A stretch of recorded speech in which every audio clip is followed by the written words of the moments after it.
Global citizenship, as we define it at the Global Citizen Forum, is this deep core belief that we all live in a state of complete interconnectedness.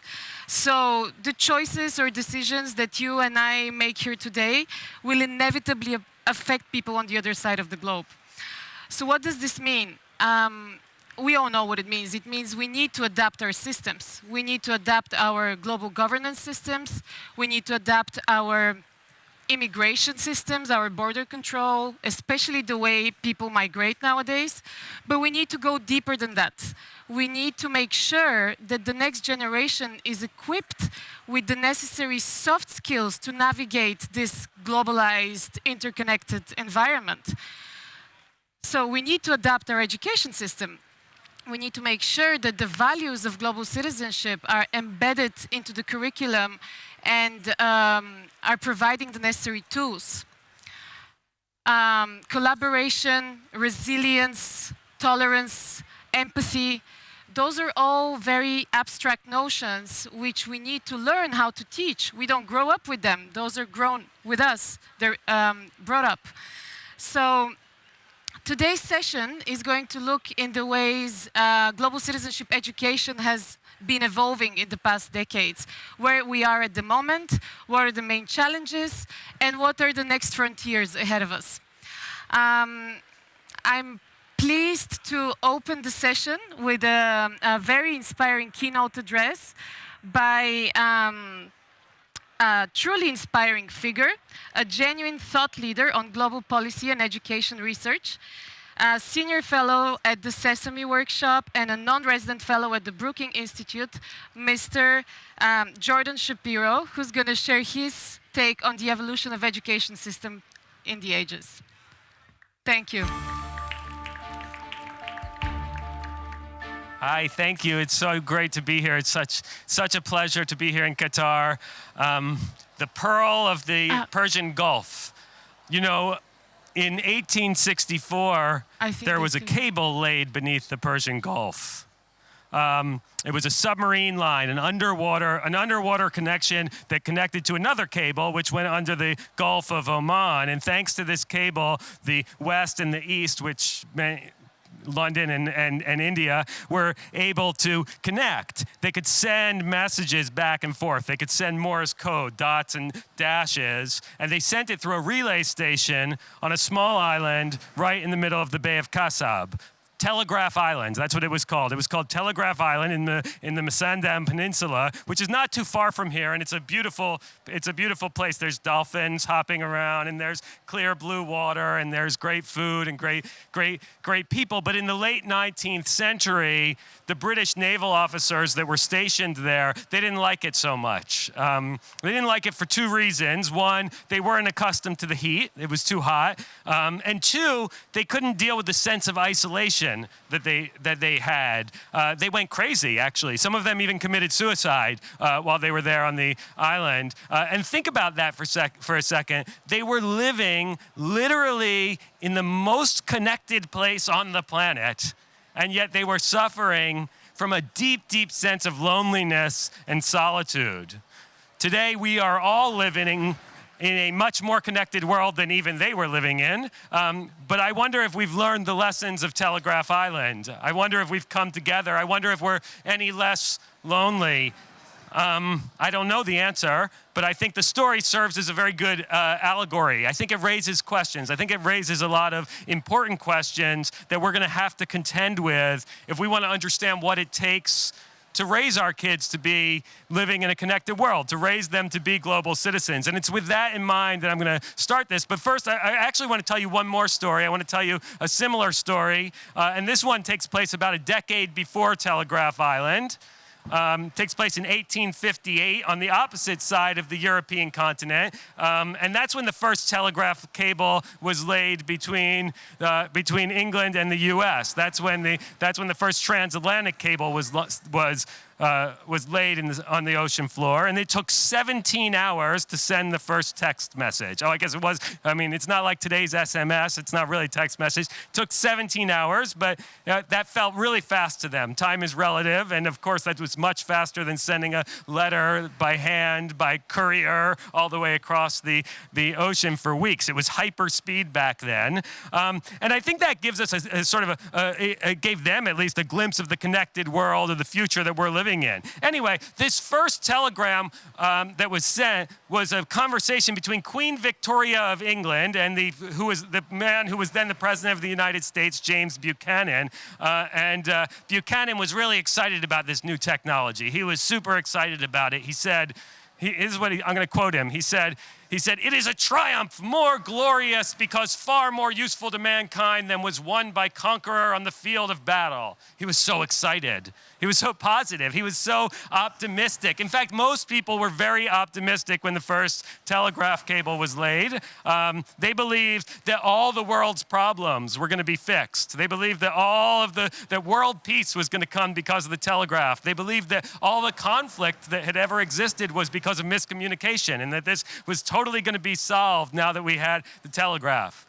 It didn't work, right? I mean, we all know that. The 20th century turned out to be the bloodiest, most murderous century in the history of humankind. Millions and millions of people killed with weapons way more technologically advanced than the telegraph. So why did so many people get the optimism wrong?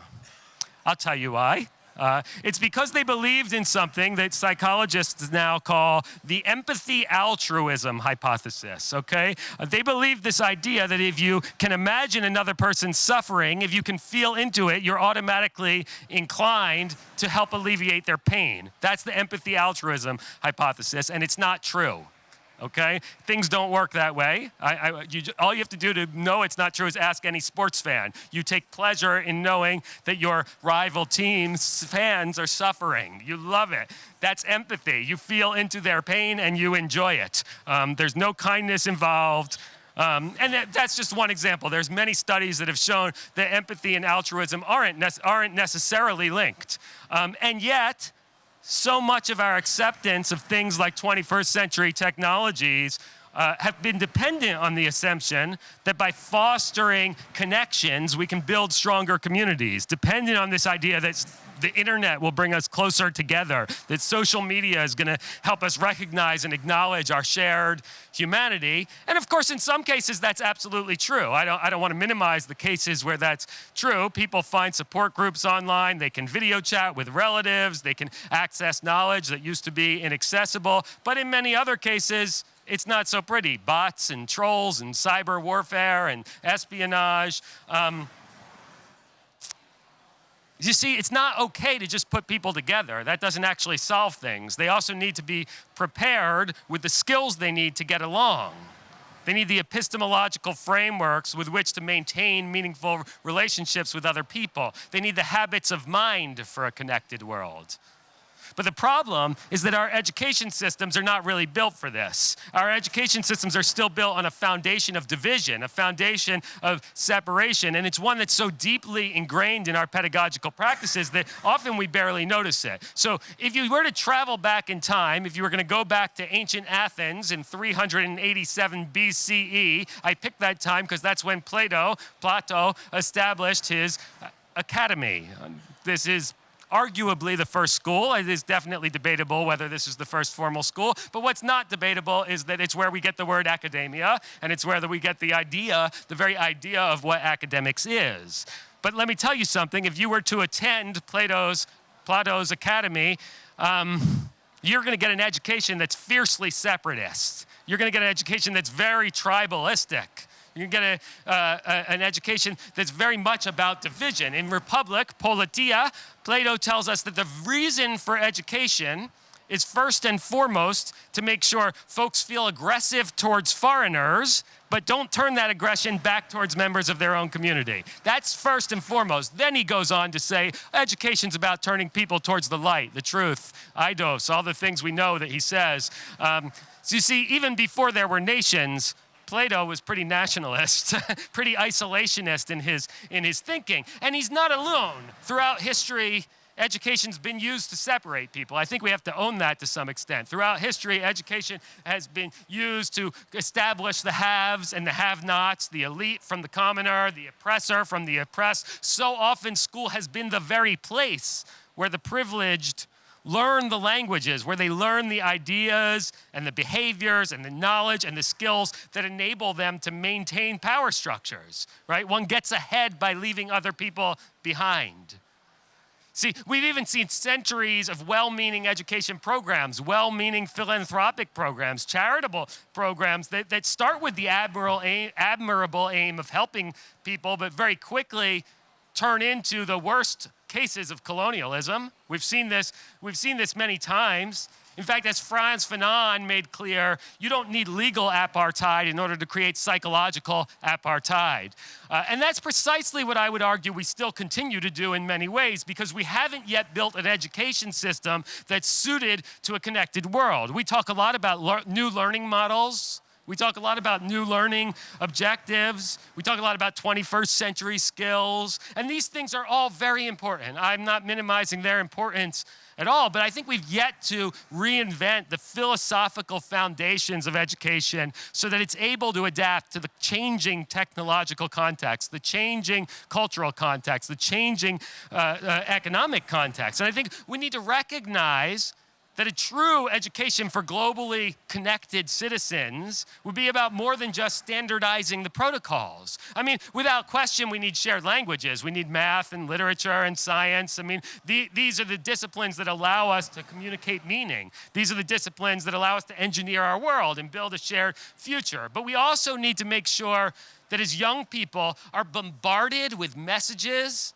and information from all over the world, that they don't suffer from diversity fatigue, that they don't get themselves lost in all the noise. In other words, I think we need to make sure that they're tethered, that they're anchored, that they're empowered locally while they're networked globally. They need to be able to maintain their unique values and embrace their distinct cultures. They need confidence, and they need the confidence and the fulfillment that comes from having a strong sense of personal identity. Because without that, I think we all know that what happens is people try to fortify their sense of self by pushing up against others. We don't want that.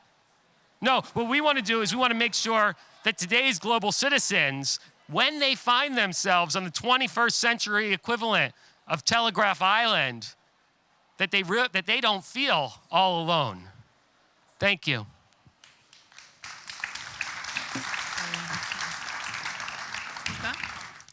Thank you for sharing the stage with me. It's my pleasure to be joining the discussion with you today and to be talking about global citizenship in education. I would like to quickly introduce you to the fantastic contributors we're having today at this session. On my left is Manjula Disanayake. He's the founder and executive director of Educate Lanka, which is a non-profit organization working towards democratizing opportunities to provide access to quality education and learning for all.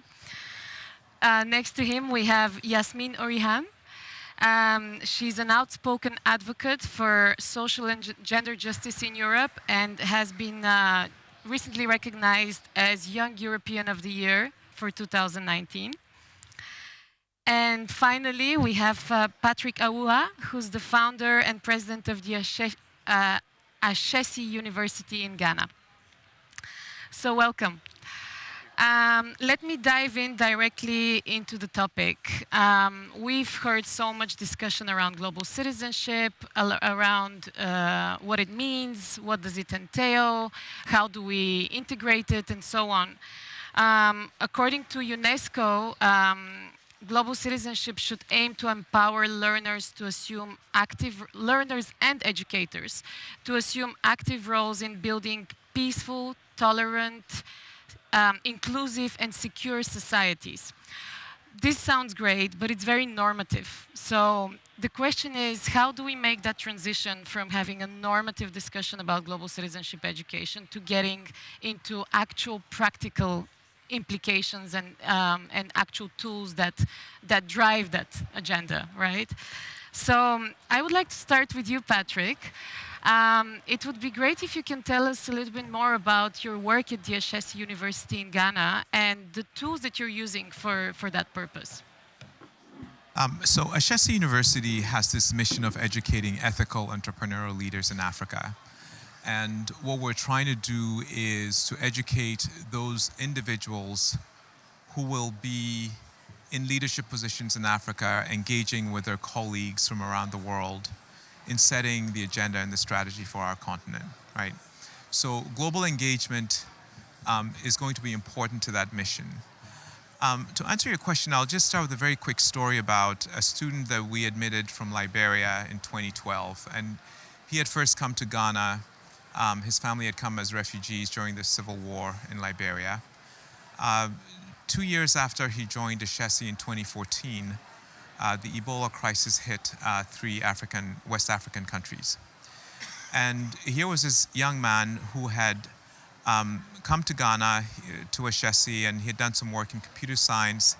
He had built a system that had been deployed in Liberia to help bring content to high schools in Liberia. And during the Ebola crisis, it became clear that one of the big difficulties was the ability to know where cases were happening in real time. And so he worked with a team of people from Liberia, an international team, to repurpose a system he had built in his country to track cases of Ebola as they were happening. And suddenly cases that were taking weeks to hit the radar of the Ministry of Health were now happening on a daily basis, right? Now, it's an example of somebody who was engaging in his home country in a local way. He was on a teleconference from Ghana every morning at 7 a.m. with WHO and other people working on this issue. But it's also an example of someone who was engaged in a globally important crisis, right? And I share that story just to make the case that, you know, often when we think about globally aware citizens, you have to start from also local awareness. And so, you know, who is a good citizen? It's somebody who has certain values, who cares about community, who has a high emotional IQ, right? Emotional quotient. And so we build that into our curriculum, the conversations about community and society. We require students to go off and do community service. And in so doing, they see the humanity of others. They build empathy. And that is the first key, actually, in developing a globally aware citizen, right? Absolutely. A couple of other things that we do is, you know, we have content from all over Africa and the world in our academic program, so that our students get to learn from the experiences and the wisdom of other cultures. And we also really emphasize international experiences for our students. So today, about a third of our students have an international experience before they graduate. They're going off and doing study exchange or internships. And you would say that helps a lot?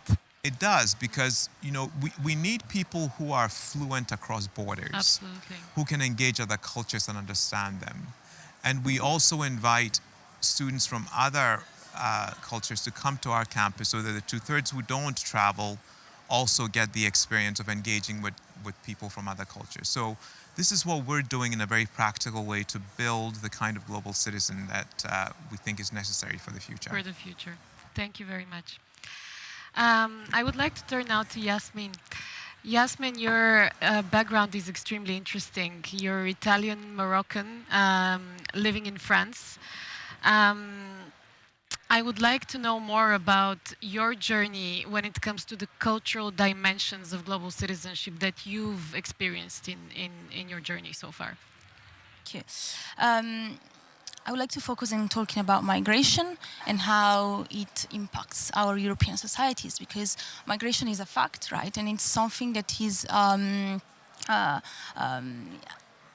global challenge, because we face many challenges in other continents related to migration. So when it comes it comes to intercultural dialogue and the understanding of a society becoming more and more diverse,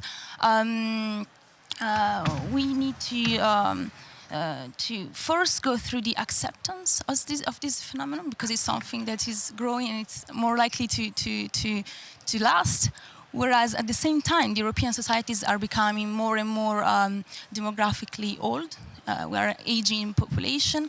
And so when we talk about global education, my main question is, what about older people? Like, we are promoting this global education, global citizenship education for young people, but I think there is a need to address this issue also for older people who have an active role to play. Yeah, and devoting power. Power. And so when people that are not common with this phenomenon of migration are confronted to it, fears, arise, and we need to address this. And that's why I'm very happy to, I've been very happy to advocate for youth, peace and security, which is a resolution of the United Nations Security Council at the European level. Because even in societies apparently peaceful as Europe, we face different forms of inequalities, discriminations, and ultimately violent extremism that has been striking the country I've been living in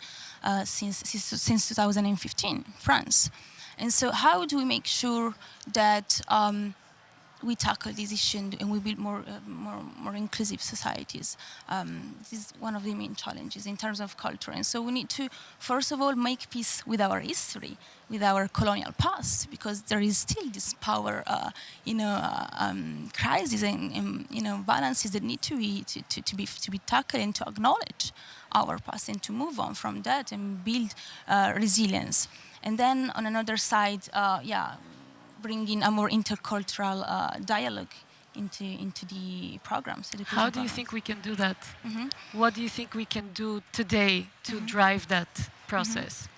I think we, as a new generation of young people, we have a potential to, bring a more dynamic and more resilient approach.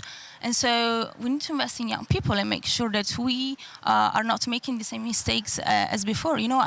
My Italian grandfather, from my mother's side, he almost died during the Second World War. And I want to make sure that my children will not face fascism anymore. But as you know, many forms of violence has occurred in Italy, and many, immigrants has faced life threats because of far-right narratives.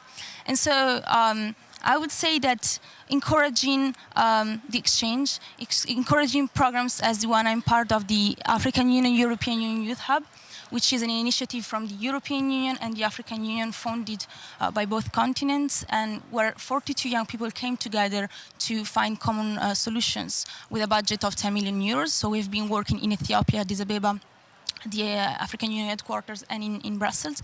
And so encouraging these kind of initiatives could be a way, but we need much more cooperation between countries and involving young people. Would you say not enough cooperation is the largest challenge we're facing today, or what according to you? I mean, you're just embarking on this journey. It's a very interesting perspective to have. So I wonder, from your point of view, what is the biggest challenge you see today? I would say the role of media in shaping these narratives.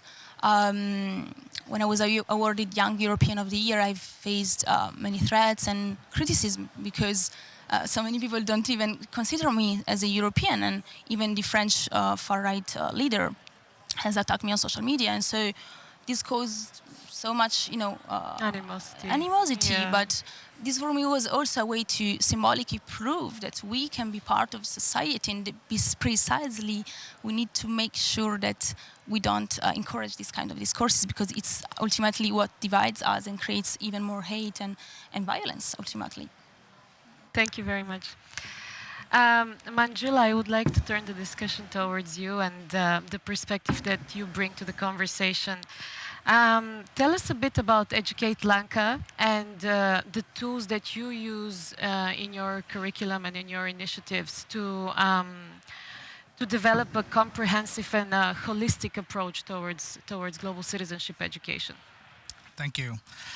So before I sort of talk about our work and interventions, I would like to sort of take a step back and really discuss about the problems of education in Sri Lanka. Okay. And I'm sure that you and the audience would also agree that these problems are not just unique to Sri Lanka. These are global issues that every country, every society is facing. So Sri Lanka has this very well-intended universal education system with universal access to primary and secondary level education. We have 95% literacy rate, highest in the South Asia. But then we have 50% who leave secondary level education without employable skills. And we have now experienced 70 years of post-independence, and we've spent 30 years of that in a war. And every 10 years we repeat violence, which the most recent being the Easter attacks 6 months ago. So somewhere along the line, our education has failed. It serves the fundamental purpose of past, but it doesn't fit today, and it definitely doesn't fit the future or the tomorrow. So that's where we came in, because just going to school doesn't mean that you're learning. Yeah. And that's been a global conversation. World Bank created a report on that. The World Development Report in 2018 was dedicated to sort of emphasize the message of going to school is not learning anymore. We have 250 million children still out of school, but then there will be 850 million people leaving secondary level education without skills by 2030 in just 10 years. So that's staggering. Yes, and so we came with Educate Lanka to address the equity, inclusive, and relevant gap in our education system. There are a population of Sri Lankans who are living less than $2 a day who can't even afford to continue the education in a universal system where tuition is free. This is because out-of-pocket expenses for families are increasing to the level that to gain a quality education, you need to count on private tutoring and other educational experiences outside the classroom. Then we have students who are not meeting the workforce requirements, and definitely not the society or the global requirements in form of skills, competencies, and values. So to address the initial issue, we decided that there are millions of Sri Lankans who live in outside the country who are now consider themselves global citizens who wanted to contribute back to the society, back to the country, but they didn't have a clear platform to do so. So we created this online platform using technology to connect these students individually with these Sri Lankans living outside so that they can fund their education so that those students can remain in school and complete without having to drop out. But because going to school doesn't mean learning of what 21st century requires, we brought the private sector and the other key economic stakeholders, international community, international partners to provide these values, competencies, and experiences outside the classroom for these students from 13 to 25. So by the time they leave the education system, they have the core values of a global citizen that we expect them to have, in addition to the academic and technical knowledge that they acquire within the school system. Our goal is that what we do in partnerships and in collaborations outside the school system can be replicated within the system one day, so that our education become equitable, inclusive, and relevant again. So that's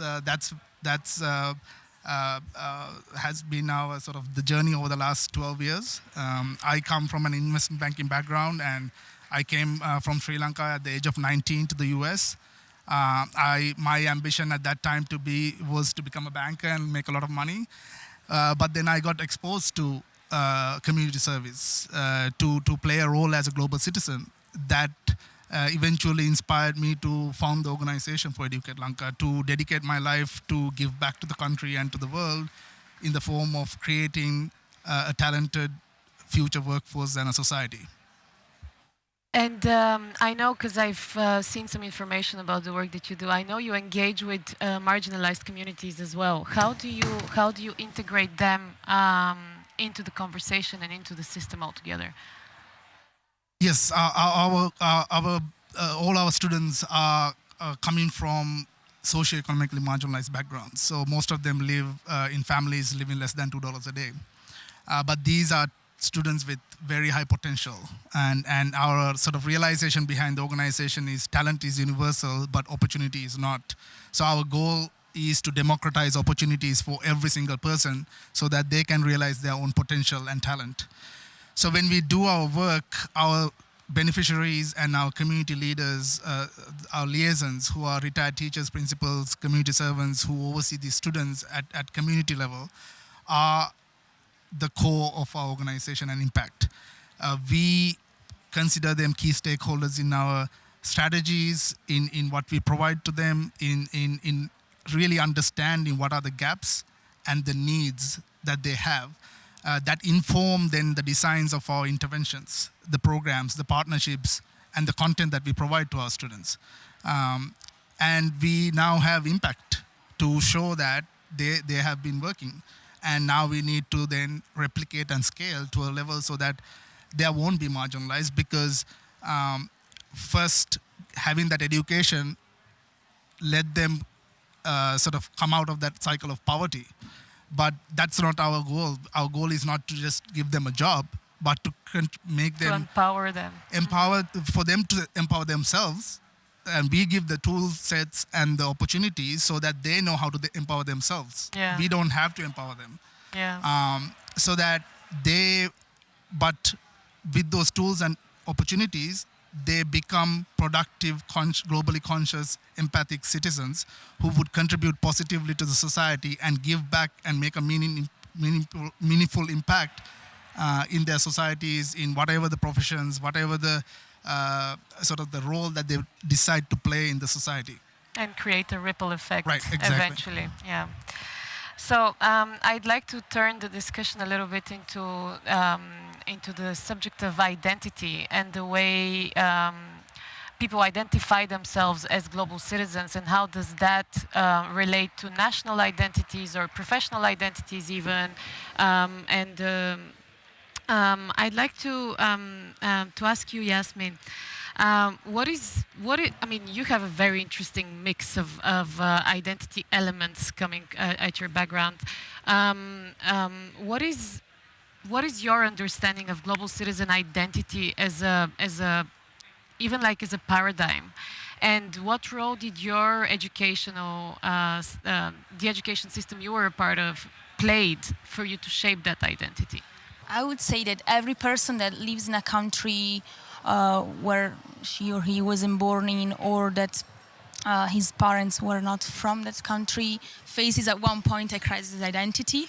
And my challenge and the challenge of the new generations, Europeans like me, is to trying to find an harmony between these different identities and cultures that shape us. But and on the same time, being the way we are seen. Nobody would ever guess I'm European, even though I am, or that I'm Italian, even though Italian is my first language. And you know, I'm always asked if I'm a refugee or if I come from Turkey, or I don't know. And so, like, what does it mean to be European? That's what I've been questioning for the past year. Is it the color of a skin? Is it you know, a culture? Is it a value? Is it? And so for me, I found an harmony in identifying myself as a European because I believe in the European project. A European project, which is a project of peace, of people from 28 states, so maybe 27, but coming together and building something, a common you know, vision. And so I would say that this is also an anecdote against division and extremism. Extremism of all form, religious motivated or far-right extremism. And we need to cherish our at the same time our diversity, but also what unites us, and that's the kind of narrative that I would encourage.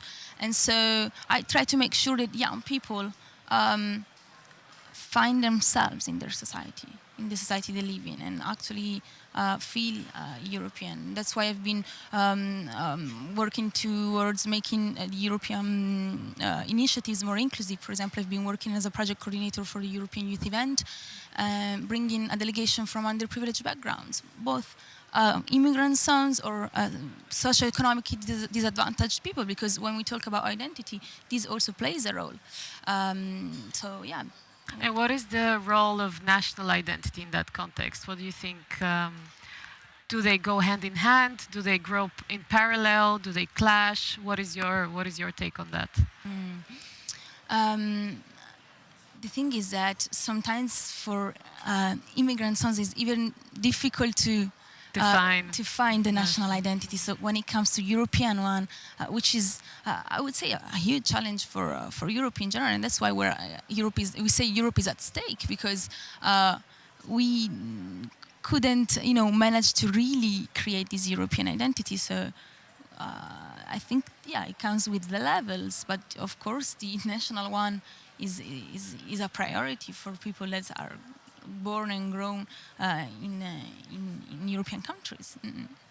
And it shouldn't come at the expense of, an identity on a continental basis, like European one or a global one, or no? No, I wouldn't say so. And also, it's precisely what Europe-skeptical people would say, that we should preserve our national identity. And of course we should. I'm not saying that we should not, but we can be both. Yeah. Absolutely. Manjula, what examples can you give from Sri Lanka in the context of identity clashes and the reality that you're facing there from a cultural perspective? Yes, Sri Lanka is an interesting case when it comes to Extremely. identity clashes as well as unity and peace. On the other hand, I see this issue of sort of nationalism versus, how do you sort of take those nationalistic ideologies and connect that to sort of more global ideologies.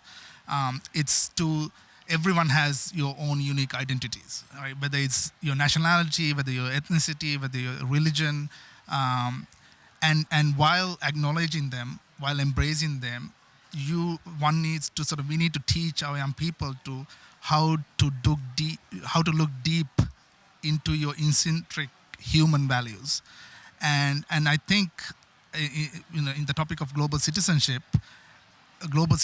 means figuring out how to be human in a society, and how do you go beyond your national identities or your unique personal identities and find that human identity in each other, and find the similarities within each other, and reach out and understand that at a fundamental core level, we are all the same.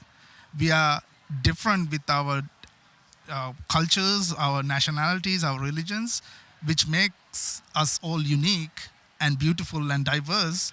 But at the end of the day, we are all humans. So how do we teach, how do we frame education so that every young person understands that human nature in every person, It's and the connect? first level. Yeah, it's a person. For me, I'm a Sinhala Buddhist coming from Sri Lanka, born in Sri Lanka, living in the US. But above all of that, I'm just a human.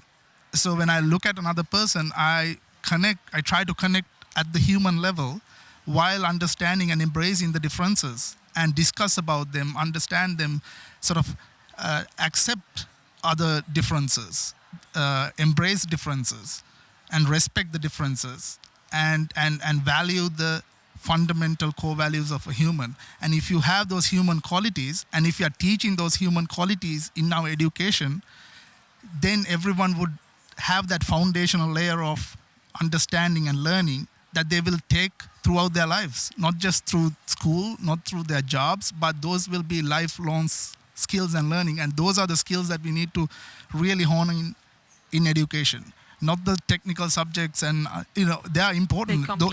They need to complement. But when the foundational values and competencies are missing, if you're not getting it at home, in your society, or in your school, then you grow up and you leave the education system, the learning environment that you're supposed to learn, without those foundational values. And once that happens, it's very difficult to reinstill them and for them to understand. So I think that's why we need to start at a younger age and really focus on those foundational skills. Absolutely. And do you think we're on the right track? I think, I mean, today, the opening panel, we were talking about we have an education crisis, not an education problem. So I don't think we are anywhere near. Yeah. I mean, at the current rate of, status quo and, current rate of progress, it'll take 100 more years to bring the marginalized and the ones who have been left behind to the level of today. So if we do something different, what Patrick is doing, what others are doing, innovative ways of really figuring out how do we leapfrog inequality and bring everyone on the same level, we are going to have the same gap in 50 years, 100 years. So we need innovative approaches. We can't just rely on policymakers and government to deliver education.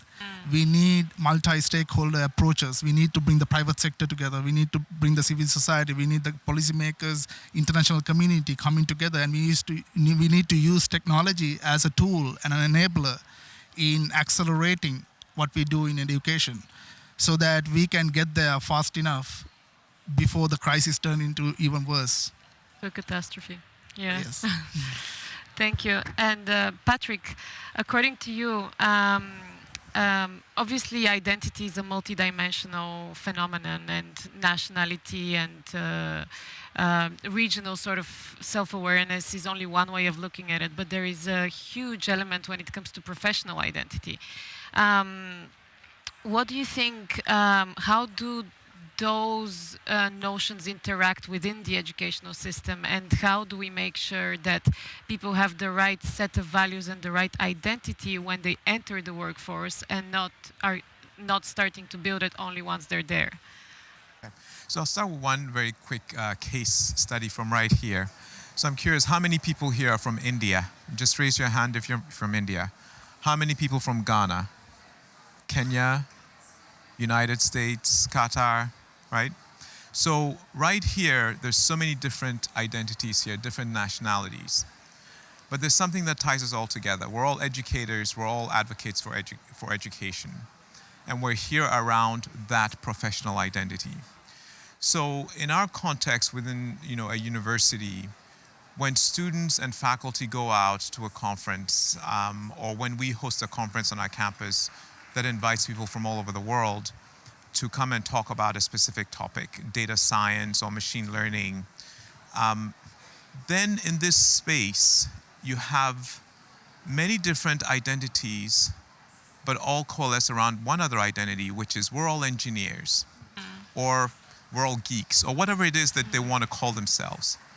And some of these engineers might be building AI systems that are helping with agriculture or health issues, or they're just building cool cars. But there's this common thread, this common respect that people have, and this ability, and they're all there to learn from each other. So there's an inherent respect that there's something that this other person knows that I don't know that I can learn from them, and vice versa. So that's one aspect of how professional identity plays in the context of an educational institution like a university. Another way is think about the problems in the world are usually multifaceted.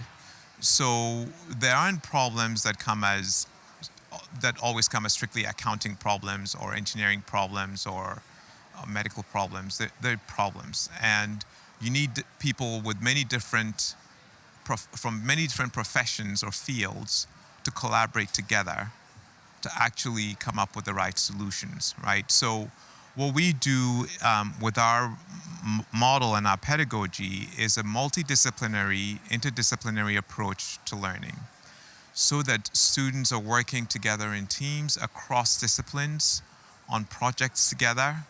They're taking classes together. So you might have somebody who is interested in marketing taking a class in philosophy with somebody who is a computer programmer. And they form a bond there around, something different That connects them. that connects them different than their field. And it's really important that we engage education in this way.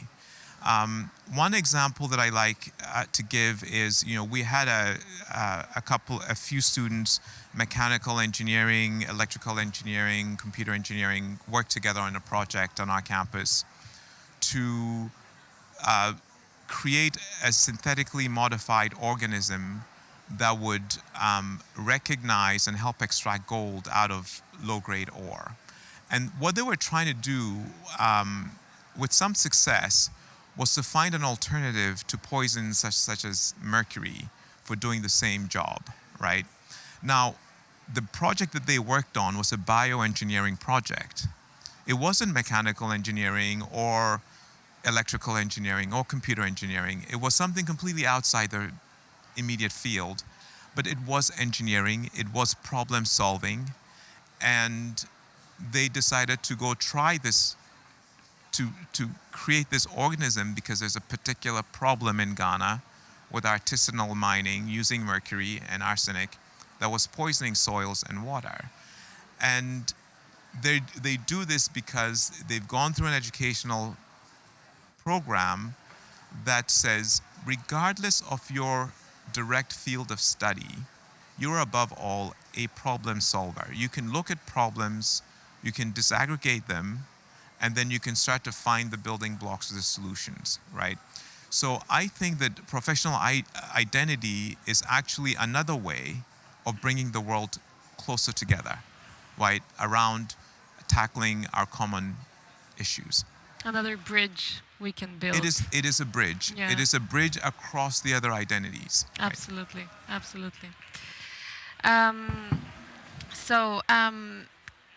The third sort of big subject, the subtopic I would like to discuss within this session today is when it comes to gender parity. Obviously, it's a very big subject when it comes to educational systems, but above and beyond that, of course.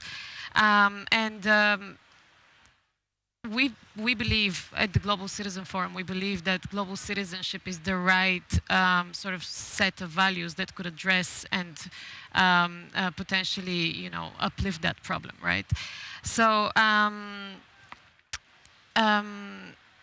Yasmin, I wanted to ask you, what do you think is the current state of affairs? What is not working right? But I would also like to ask you what is working right at the moment in the educational system that you're familiar with when it comes to gender equality.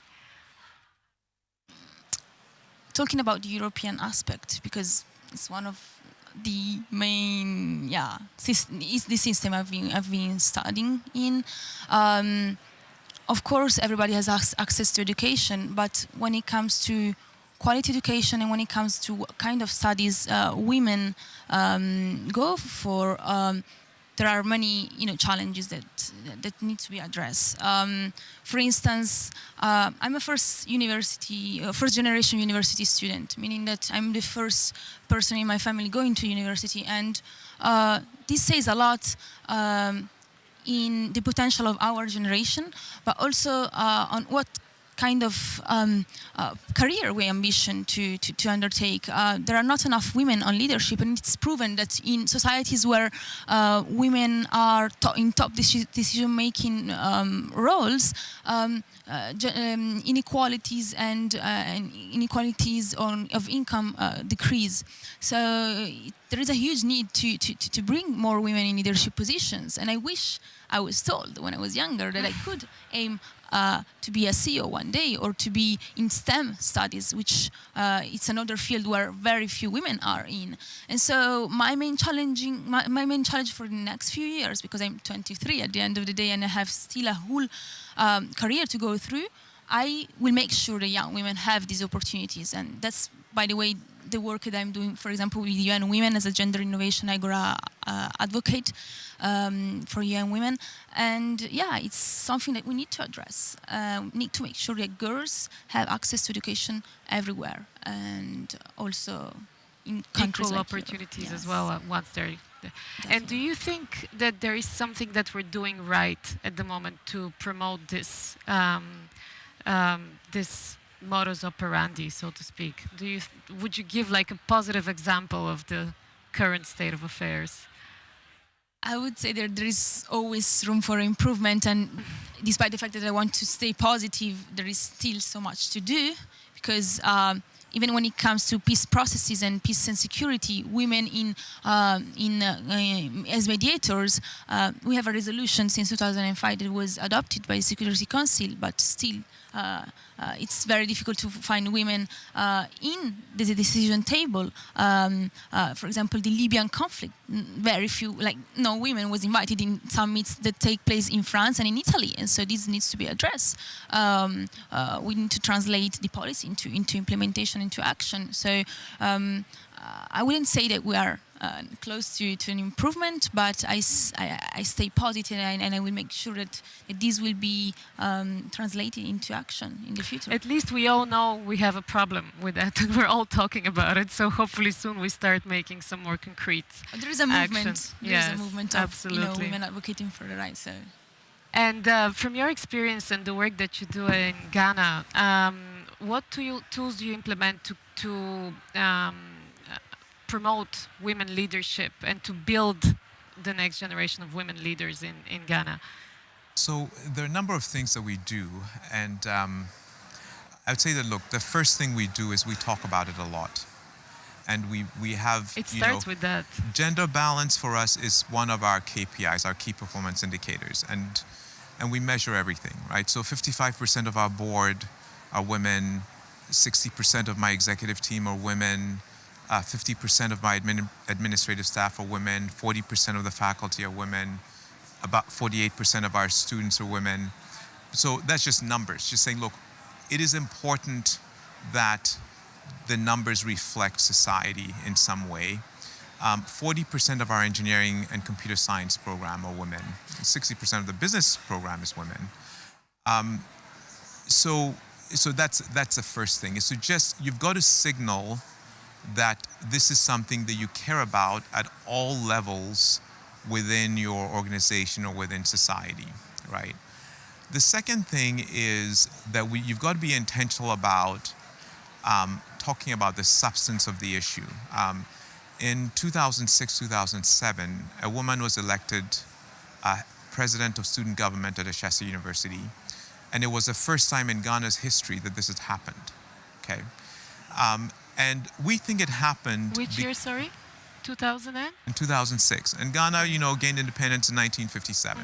And the oldest university started in 1948. So between 1948 and 2006, no woman had headed student government in Ghana. And it happened on our campus in 2006. Now, we have a set of leadership seminars that we have our students all go through. And the purpose of it is for them to really sort of grapple with the big questions about what is a good society, the governance of the good society, what makes a good leader, and understand that choosing a leader is not a popularity contest or a personality contest. You're looking at, the character of the person, the values of the person, the capabilities of that person. And by the way, we're not so smart to have figured this out all by ourselves, right? So the first time we had student government elections on our campus, there were two candidates, a man and a woman, and the man won. And he was Mr. Popular, right? And I predicted that he was going to win, and I won a bet on that. But I also bet that the students knew that she would make a better leader. And so we got permission from them. We did a survey and had students rank these two candidates on things like integrity, the ability to lead a team, vision, communication skills, charisma, and so on. And she blew him out of the water on every metric except the charisma one. And this was the first conversation on our campus. We called it our first leadership seminar, to really engage the students in, this is what you're saying about these two individuals, and yet this is the person you voted for. And why? you base your decision on. Right? So having that sort of deep intellectual conversation about this is very important, and it's something that we do in a very consistent way on our campus. And then finally, I want to say that it's important to celebrate. You get what you celebrate. Yeah. Okay. So it's also very important to celebrate the wins that you do have. In Ghana today, the last two Chief Justices of the Supreme Court have been women. The last two chairmen or chairwomen of the Electoral Commission were women. There was a time when the head of police was a woman. So the Chief Justice was a woman, the head of police was a woman, and the Electoral Commissioner was a woman. Now, it is really important when you're talking with young women to really help them notice those wins. That there is so much that you two can achieve because you have this role model. And it is really important when you talk with young men to also show them what women have accomplished, so that it sort of frames their vision of what is possible. And we have wins, actually all my deans, heads of the faculty, since we started have been women. That's impressive. We've had heads of department that are women. And so that sets an example for our students about the equality of the capabilities of the two genders, right? And of course, we also share about the successes of men, also male CEOs and so on. This is how we deal with it on our campus. And that, I'm sure, feeds into the culture of your organization to a huge That's right. extent. So you have a culture where everybody respects everybody. Regardless. Regardless of, their gender or national identity and so on. You have a very sort of healthy culture within the organization that allows all boats to rise, right? That's incredible. And what do you think about the positive correlation between global citizenship and gender parity? Do you believe in it? And if yes, do you think we can measure it? Do you think we can quantify it in any way? And how do we implement it better? Yeah, absolutely. I do believe it. And more than the quantification of that, there are real case studies and impact, and I will share one of them from our work. But if you take a country, take Sri Lanka as a country, we produced the first female prime minister of the world. That was more than 40 years ago. Since then, we've had her daughter as the president, but we just had presidential elections a few days ago. Out of 35 presidential candidates, only one was female.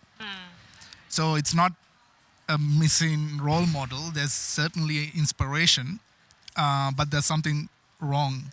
And it reflects in our education system. We have more female graduates than male graduates in our education system. In our work, 65% of our students are female.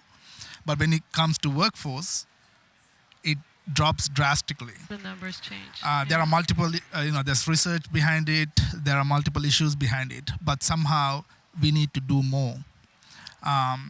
So when it comes to global citizenship and how it reinforces gender equality, and then and vice versa, when we talk about global citizenship in our work, we start with actual exposure, because global citizenship and its core values and competencies are something that you need to experience and really practically engage in. It's not something that you just read on. Yes, you get exposure that way, but meaningful, impactful exposure is that what's going to really drive change within you.